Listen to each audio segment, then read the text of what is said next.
Arsenal came back down to earth after their emotional win at Luton on Tuesday, as they became the latest side to come unstuck against Aston Villa, losing 1-0 as they slipped from the top of the Premier League table. Arsenal fought hard to work their way back into the game, and both Martin Ødegaard and Gabriel Jesus forced Emile Martinez into action in the first half, but the visitors from North London struggled to build up a head of steam. VAR of course had a part to play in the loss, but there was other factors to the poor result. Before we look at the players' performances, Arsenal Army are proud to be affiliated with NordVPN. Staying safe online is an ever-growing difficulty and you could be exploited by hackers. NordVPN allows you to change your IP address, making you harder to track, securing your privacy. Check out the link in the description to get 20% off for the first 2 months. Raya couldn't do an awful lot about the goal, but was good on the ball for the most part. Perhaps worrying that opposition teams feel they can crowd him out from corners. Ben White was not tight enough on the goal and allowed McGinn far too much time to turn and shoot. Not at his best defensively all day. In a bit of a bad run of form at the minute, but Arsenal have to hope he can play himself out of it. Zinchenko had another lackluster game. He gets targeted by every team as the weak link in the back four, and every game he proves why he is that weak link.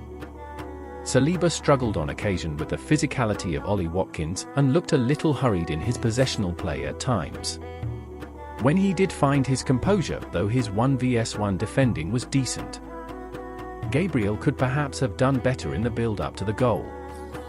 Defended very well after that and played some great balls over the Villa high line. He also had to cover for Zinchenko on multiple occasions, so I do feel sorry for him.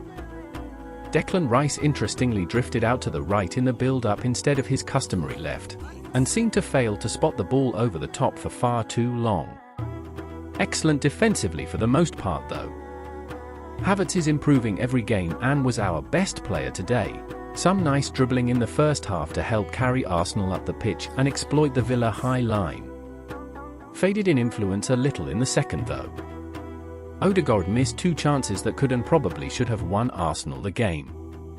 Key to helping the team create though, and was good at building play in a slightly deeper role.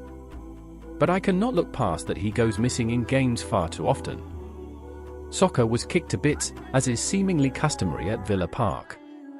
Uncharacteristically that appeared to get to him at points, but he was still a constant threat and regular chance creator for Arsenal. Gabriel Jesus had a decent first half and was relentless in pressing high. Created enough chances for his teammates to get at least one.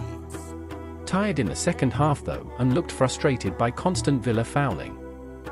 Martinelli was disappointing. This is the kind of game where, with his skill set, he should have really been a difference maker.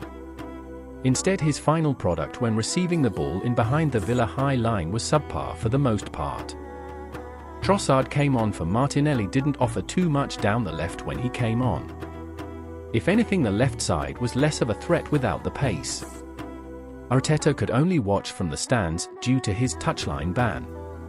Perhaps should have set his midfield up a little more conservatively to keep the game tight early, but his team were dominant and just missed key chances.